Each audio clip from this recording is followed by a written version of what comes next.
Back to denotation and connotation. The word boss in the English language, positive connotation or negative? Negative. The word coach, positive. Would you rather be a coach or a boss? What? It's okay. Did I hear? How many said would rather be a boss? How many would rather be a coach? I mean, it's okay, whatever you decide. But the questions get trickier, right? How about this one? How many of you think you are a coach for your team right now? Hands up. Okay, maybe some room for improvement. More interesting question.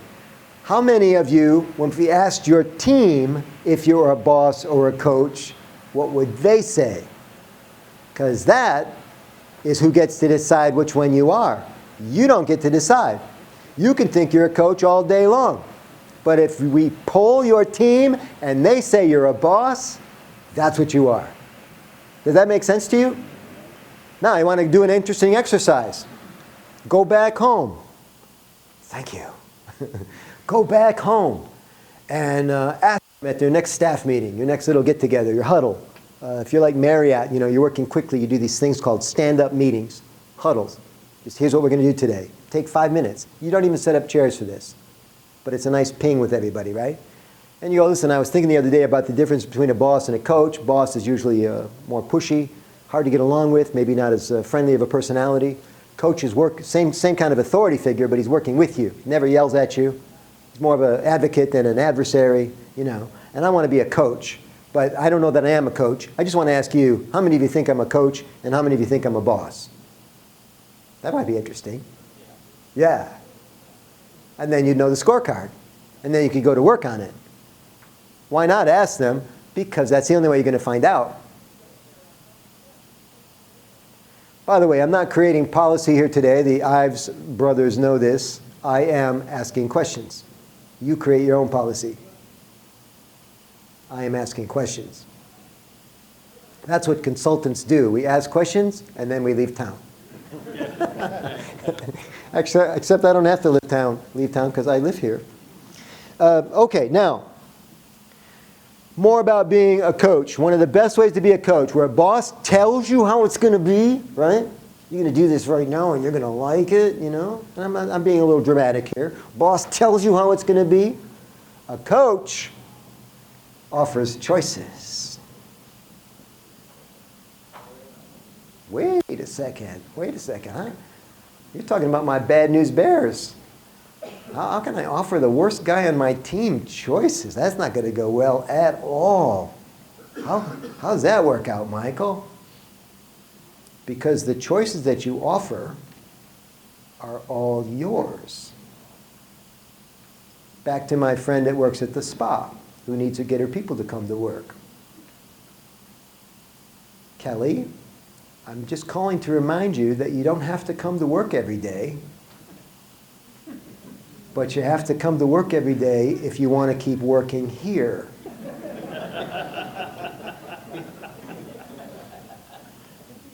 Which do you prefer? And get Kelly to choose. Now, some of you are giggling like this is a Saturday Night Live skit, and in some ways it is. But what did I just offer Kelly? Seriously. Choice. Now I'm not making her come to work. By the way, just for the record, can I make Kelly do anything? What happens when I try to make Kelly do anything? I become the boss. I become the villain. I become the person in the black hat. Do I need that kind of drama? No. In fact, the harder I try to make her do something, what does psychology teach us? The more she resists. Anybody have kids? I love this one for kids, especially in the wintertime. Johnny, would you like to wear your coat or carry it with you? Even the kid goes, you never asked me that before, Mom. Did you go to a seminar? 50% of the time, the kid says, oh, I'll wear it. Puts out his arm. Because carrying it's a bigger problem. Some people call this a Hobson's choice. It's not really a choice, but it seems like a choice, which makes you look like a good guy, And besides, you said it so nicely. It's amazing. Amazing. And you'll never know until you try it. So a choice is really good. Another technique. So 3 techniques coming at you. The first one is the choice. Choice. Second one is called LBNT. Like, best, next time. LBNT. Shorthand. This is a very good technique for offering constructive criticism to employees. Criticism, a positive or negative connotation? Negative. You ever go, hey, I've got some criticism for you. Great, I was hoping you'd have some for me today. I hope you have an hour of it. Do you have an hour of it? Maybe 2 hours. Nobody ever wants criticism. We put the word constructive in it to make it seem better. It still sounds like crap. But call it like best next time to yourself. Let's talk about how you handled that visit. Customers or clients? Clients, right? Let's talk about that client visit and what happened. And the guy goes, watch his shoulders. He goes like this. Here comes the criticism. You can see it in their body language. Energy just like drains from it. But you're a new person now. You've been to training. You know the difference between being a boss and a coach, criticism versus LBNT. And you say, let me tell you what I like best about how you handled it. And you watch his shoulders. He goes, eh? Like a dog. Let me tell you what I like best. He's all ready to get the bad news. And you go, let me tell you what I like best. He goes, woo. I like how you were on time. I like how you got the job done. I like how you got the job done in a good amount of time. 3 things. Not one thing and then 3 things he did wrong. Psychological, right? 3 things he did right and then 1 thing he needs to fix. By the way, this is a big thing with bad parents. You see bad parents do this. Bad parents want to punish the kid for something that's already happened and can't be undone. Let's review. The window's already broken. Get it? What are we really worried about? The next window. We just don't want it to happen again. Now I realize there's got to be some kind of penalty sometimes. The kids are going to pay for it out of allowance, whatever, whatever. But the big thing we're worried about is next time. So the LBNT works like this. Let me tell you what I like best, and now let's talk about how things can go better next time. By the way, even the 5-year-old kid says, you don't have to tell him not to break any more windows. He'd probably be able to articulate to you, I shouldn't do that anymore, right, Mommy? And the employee does not need you to tell him or her what she did wrong. They usually know. Am I right? Do they need you to say it again? Is it more powerful if you say it or if they say it? They say it. So let them tell you what to do better next time. And then if you need to polish it a little bit, GPS course correct a little bit, do it. It's lovely, man. Lovely. But you know why we wield the hammer?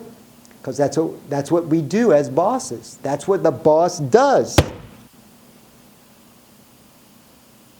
So keep acting like a boss if you want to. You have a choice. By the way, the capstone phrase at the end of the choice is, whatever you decide is okay with me. That's creepy. What was the lady's name at the spa? Kelly? Kelly, listen, you can come to work every day, and I'll know that you want to still work here. Or you can continue to miss work, and I'll know that you're looking for another job. And whatever you decide is okay with me. It's just the weirdest thing, the weirdest kind of dialogue. And the feedback stops being so dramatic, and it starts to focus on solving the real problem, which is come to work. Because she probably doesn't, maybe, I don't know, maybe she is looking for another job. But you find out pretty quickly.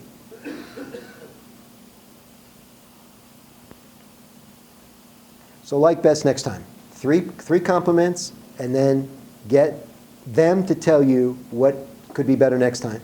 And if they don't know, then you tell them. Very cool.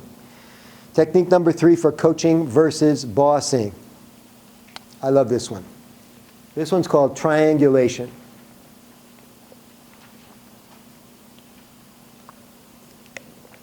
Because you didn't go out on the service call, because you didn't meet this problem client, because you weren't there to see what happened, they're going to pull like rank on you. They're going to, or a trump card. They're going to go, you weren't there, I was. I made a judgment call. End of story. That's kind of their version of it, right? And yet, they didn't do what the company asked them to do. Something went wrong. And this has to be reconciled in a conversation with the coach/boss. That's why you're talking. And so this technique is an old consulting trick, and it's called triangulation. So if I come at you, like you're reporting to me, right? You're on my team. If I come at you, and then you come back at me, and then I come at you, and then I come this back and forth, like this, and this, we get this ongoing conflict. We get bad feelings. What happens to our relationship? Denigrates, breaks down.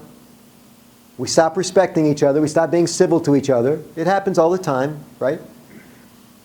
Routine, groove, rut. Now we can't get out of it. All these issues.